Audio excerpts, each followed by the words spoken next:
Wave और block function. मान लो ये एक सरफेस है या यूनिट सेल है,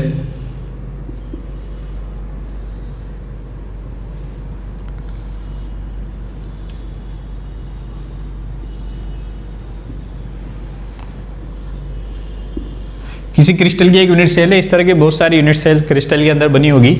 ये इसके अंदर मल्टीपल सेल्स लेयर्स हैं। मान लो यहाँ पर कोई पार्टिकल है जिसका मास m1 है, ठीक है। ये कोई सिस्टम है आपके पास,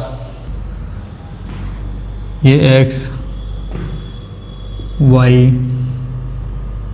और z, ये इसका पोटेंशियल है u डायरेक्शन में। ये डायरेक्शन में क्या होगा, x होगा, ठीक है। अब इस यूनिट सेल के अंदर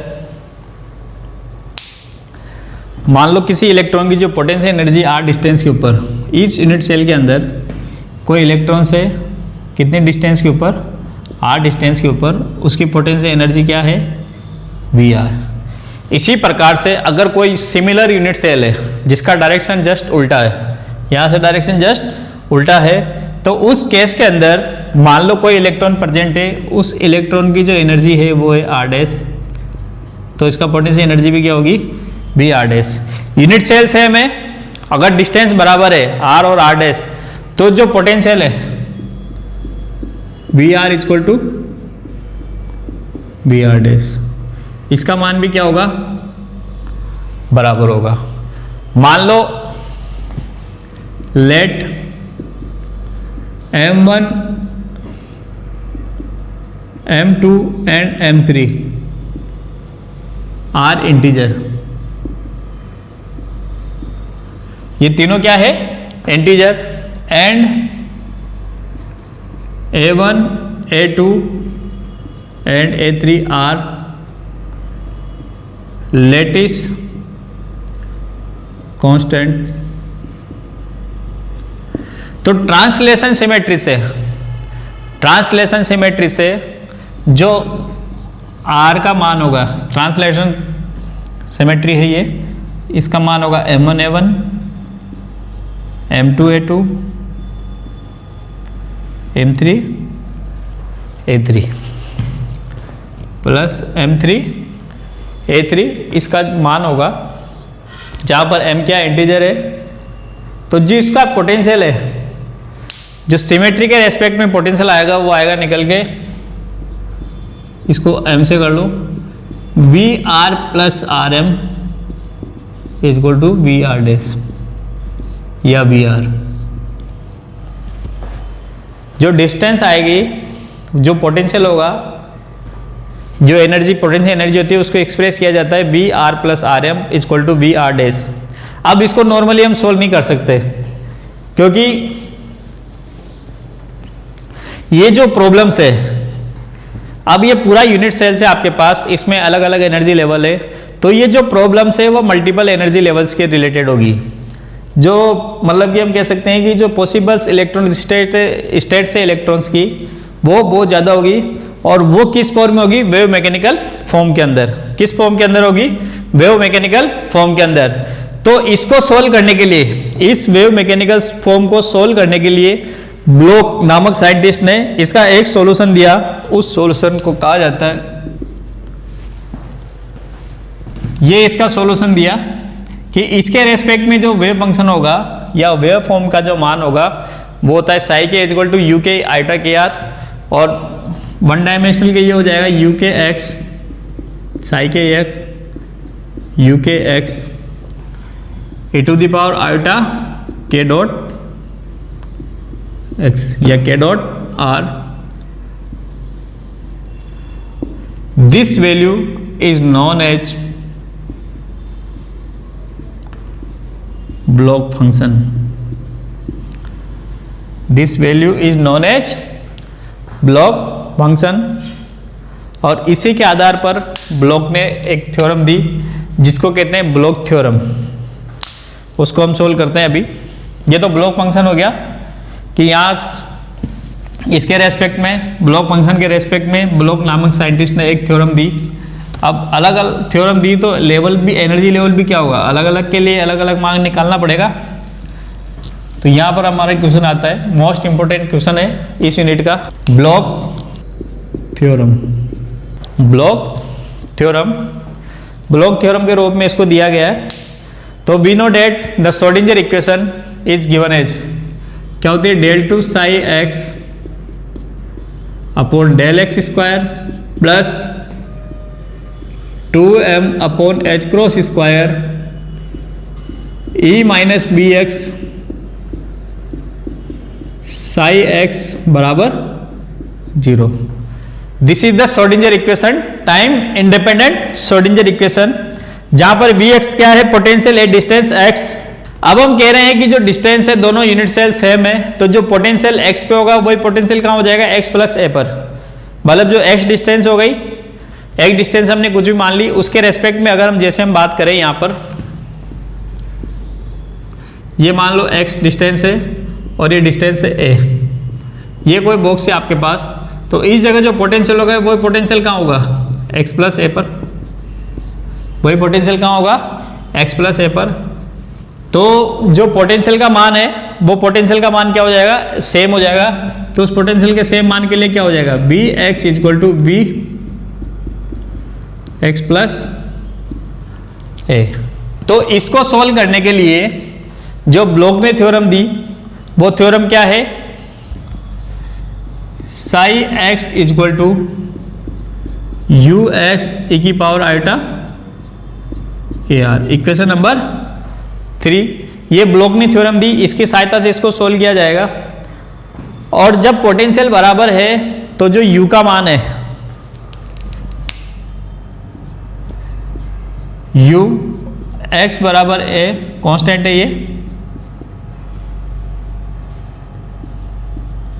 ये मान क्या हो जाएगा, सेम हो जाएगा। दोनों जगह मान क्या हो जाएगा, सेम हो जाएगा। और इसी को कहा जाता है ब्लॉक थ्योरम, और इस फंक्शन को कहा जाता है Bloch function. The property of Bloch function, Bloch function की कुछ प्रॉपर्टीज है। हम जानते हैं कि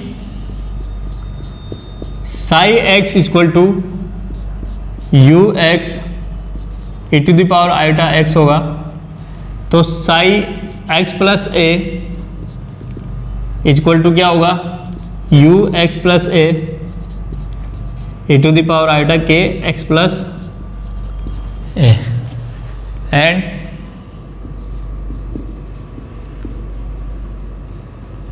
we know psi x equal to psi x plus A, तो यहां पर इसका मान भी क्या हो जाएगा, psi x plus A E to the power iota k x plus a बराबर u x iota k x, इसका मान भी बराबर हो जाएगा। And we know x plus A equal to क्या होता है, u x. This is the property. अब इसके आधार पर ब्लॉक ने एक प्रॉपर्टी दी कि जो साई एक्स प्लस ए है वो किसी कांस्टेंट और साई एक्स के बराबर है। इसके आधार पर साई ने एक प्रॉपर्टी दी, वो प्रॉपर्टी क्या है, psi x plus a is proportional to psi x है। प्रोपोर्शनल हटाया, एक कांस्टेंट लगाया क्यू, जहां पर क्यू का मान क्या होगा, क्यू को क्या लिख सकते हैं हम, ए की पावर प्लस आयोटा के आर, क्योंकि साई का मान हम देखते हुए आ रहे हैं, तो ये क्यू का मान क्या होगा, प्लस आयोटा के आर, या इसको वन डायमेंशनल के फॉर्म में लिखेंगे तो ये क्या हो जाएगा, साई एक्स। अब इसको आगे कैरी फॉरवर्ड करते हैं हम यहाँ से, तो इसको जब हम कैरी फॉरवर्ड करेंगे, ये ब्लॉक थ्योरम आपके यहाँ तक है, ये डिपेंड करता है कि आपकी क्वेश्चन कितने नंबर का आया है और क्या पूछा गया है, इसका डिस्कशन हम बाद में करेंगे। ये तो आपकी ब्लॉक थ्योरम हो गई यहाँ तक। let us consider fx and gx are the solution of Schrodinger equation, then fx plus a and gx plus a are also solution of Schrodinger equation, which are given as fx plus a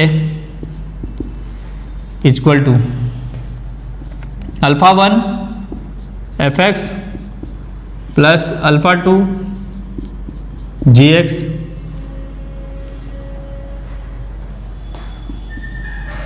question number 4 and gx plus a equal to beta 1 fx plus beta 2 gx।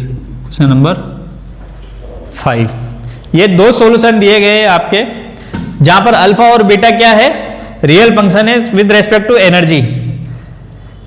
The solution of Schrodinger equation is given as, अब solution क्या हो गया इसका, psi x, तो psi x a f x plus b g x.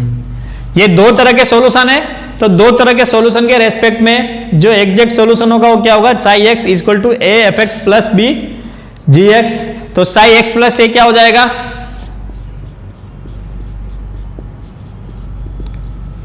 A f x plus a plus b g x plus A. Equation number 6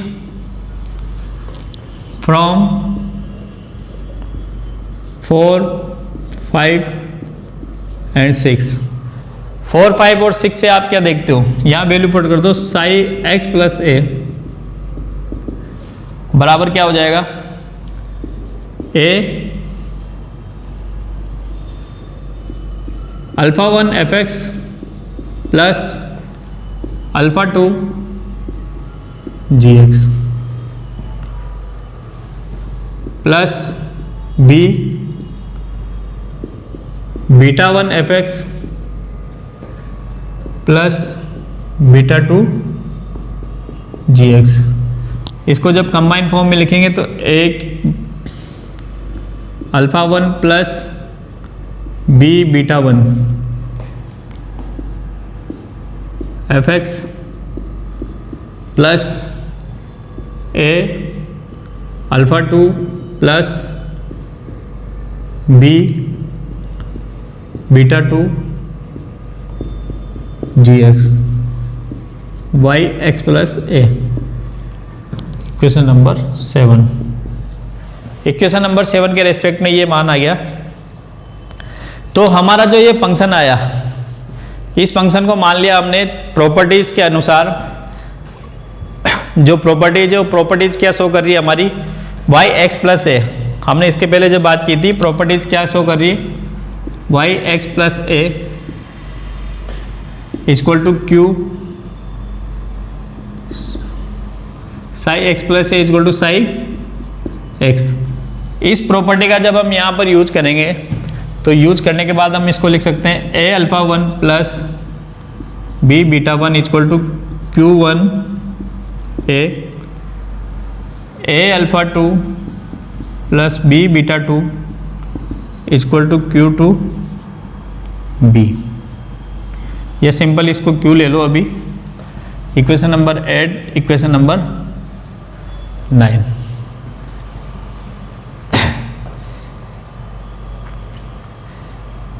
जब हम इसको determinants की फॉर्म में ए और बी कोफिशिएंट के रेस्पेक्ट में कैलकुलेट करेंगे, तो ए को इधर ले जाओ, तो डिटरमिनेंट्स की फॉर्म में लिखेंगे तो क्या हो जाएगा, अल्फा 1 माइनस क्यू, ये क्या हो गया बीटा 1, ये हो गया आपके पास अल्फा 2 बीटा 2 माइनस क्यू बराबर 0।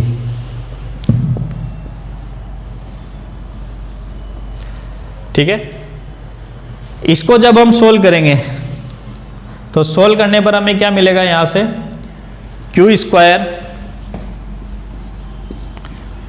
Alpha 1 plus beta 1 Q plus alpha square plus alpha 1 beta 2 minus alpha 1 beta 2 minus beta 1 alpha 2 बराबर 0। इक्वेशन नंबर 8, ये 8 नंबर इक्वेशन है आपके पास, जिसको ब्रैकेट में बंद कर सकते हो, ये आगे सोल्व करने के लिए काम आएगी। अब हमें इसका मान निकालना है, अल्फा 1 बीटा 1 अल्फा 1 बीटा 2, इसका मान निकालना है। इसी को सोल्व करेंगे जब हमारे पास q एक कांस्टेंट का मान आ जाएगा, या इसको कोफिशिएंट कह सकते हैं, इसको क्वाड्रेटिक इक्वेशन की सहायता से सोल्व कर सकते हैं। तो ये इक्वेशन आपको भी यहाँ याद रखनी है, इक्वेशन नंबर 8। एक बार इसको यहाँ पे लिख देता हूँ मैं, Q square minus alpha 1 beta 1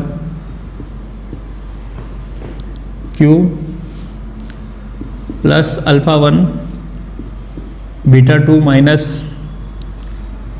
beta 1 alpha 2 बराबर 0। इक्वेशन नंबर 8 है ये लास्ट में कैलकुलेशन में काम आएगी।